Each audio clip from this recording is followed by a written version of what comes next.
السلام علیکم ورحمۃ اللہ وبرکاتہ۔ اللہم صلی علی سیدنا محمد وعلی آل سیدنا محمد کما صلیت وسلمت عدد ما فی علمک وعدد ما تحب وترضى۔ برادران اسلام،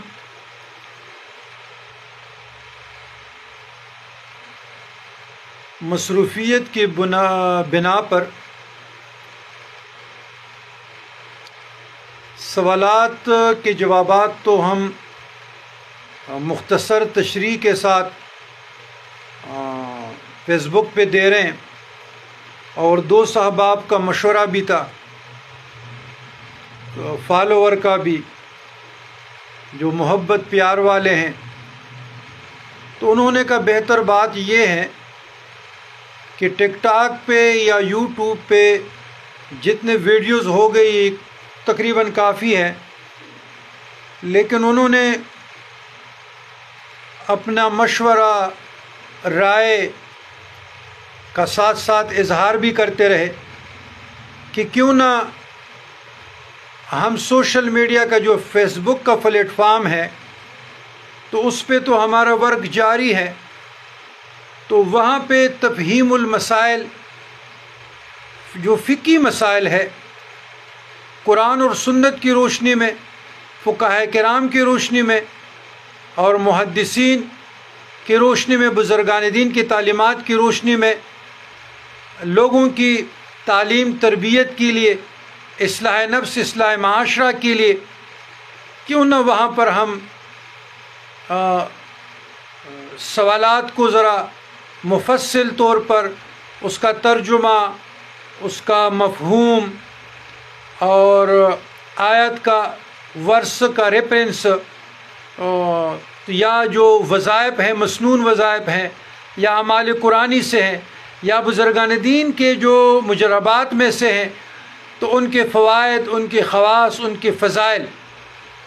تو اگر یہاں پر ہم تھوڑی سی تفسیر کے ساتھ، تشریح کے ساتھ اور تھوڑی سی ایکسپلینیشن کے ساتھ ایک مختصر،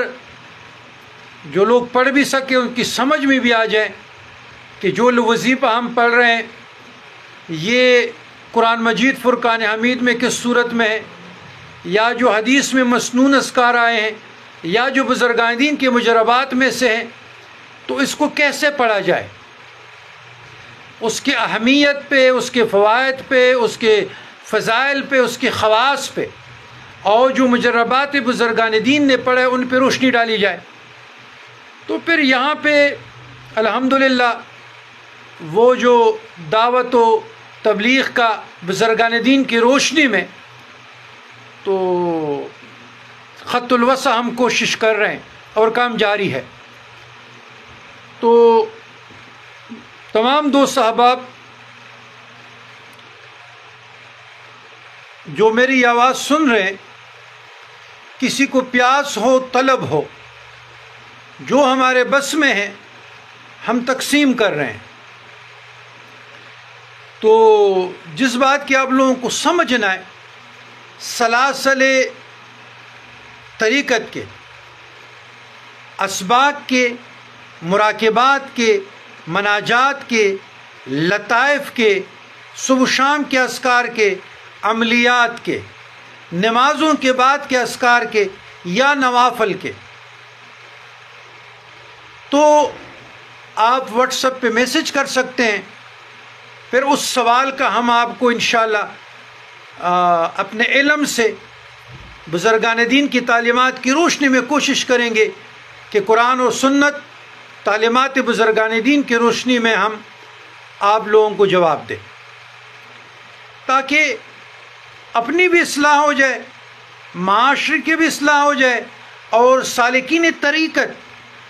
مجاہد اور ریاضت کی طرف آئے، صرف برائے نام نہ رہیں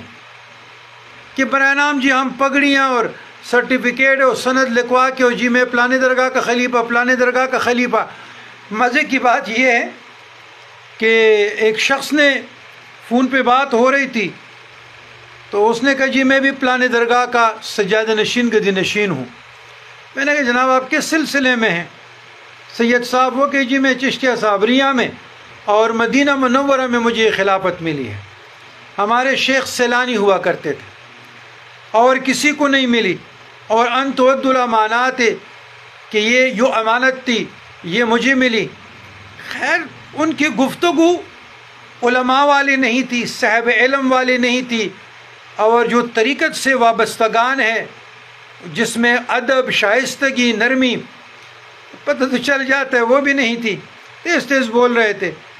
میں نے کہا بصد احترام کا کلامی معاف، میں اپنے علم کے لیے کچھ جاننا چاہتا ہوں۔ انہوں نے کہا جی پوچھئے۔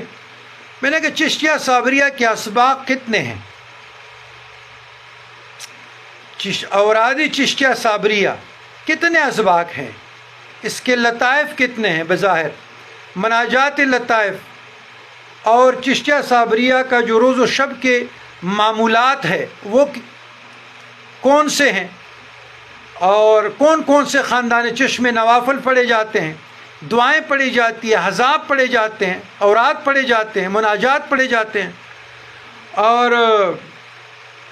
7 مراقبات، تصورات، ختم خواجگان۔ تو وہ خاموش ہو گیا کہ نہیں ہمارے شیخ نے تو کہا قرآن مجید کی زیادہ تلاوت کرتے رہیں اور درود شریف پڑھتے رہیں۔ میں نے کہا یہ تو قرآن مجید تو اللہ کا کلام ہے اور ہر لحاظ سے افضلیت رکھتا ہے ایک ایک لفظ بھی، لیکن مجھے بتائیں کہ چلو قرآن مجید کی آپ دن میں کتنی تلاوت کرتے ہیں؟ تو چپ کر گئے۔ تو اگر ایسی خلافتیں ہیں اور ایسی گدی نشینی ہیں اور ایسی خلافتیں ہم نے بانٹی تو میرے خیال میں آج تو میرے پورے 1 لاکھ خلفاء ہوتے۔ لیکن بہرحال ہمارا مقصد ہے اصلاح نفس، اصلاح معاشرہ، خانقاہی سسٹم کی مضبوطی۔ جو خانقاہی سسٹم زوال پذیر ہے اور آج خانقاہی نظام نمود و نمائش کے شکار ہے، خانقاہی نظام سے علم لدن تیر کی طرح نکلا ہے، تو ہم کہتے ہیں کہ فٹ پاتھ پہ جنگلوں میں وہ تیر واپس کمان میں خانقاہی سسٹم میں آ جائے۔ اس کے لیے ایک چھوٹی سی کاوش ہے، تو اس کاوش میں آپ دوستوں کا بھی، جتنے بھی محبت کرنے والے ہیں، پیار کرنے والے ہیں، متقدین، آپ لوگوں کی بھی ہر قسم کی مدد کی ضرورت ہے۔ تو تب ہم ایک جماعت بنیں گے، ایک پلیٹ فارم پہ اتحاد بین المسلمین کے لیے کام کریں گے، اور آگے ہم زندگی کے ہر شعبہ زندگی میں سوشل ورک بھی ہم کر سکیں گے۔ خیر الناس، صرف خانقاہوں میں بیٹھنے رہنے کا نہ حق نہیں ہے، سوشل ورک بھی کریں گے، معاملات پر بھی زور لائیں گے، لوگوں کی کپڑوں پر، لوگوں کی قلم پہ، دوائی پر، زندگی پر بہتری کی طرف کوشاں رہیں گے۔ تو یہ چیز بھی بہت ضروری ہے، اور یہی بزرگان دین کی تعلیمات ہے، اور حدیث میں بھی یہی آیا ہے کہ بھوکے کو کھانا کھلانا، پیاسے کو پانی پلانا، ہر خاص و عام کو السلام علیکم کا ترغیب دینا،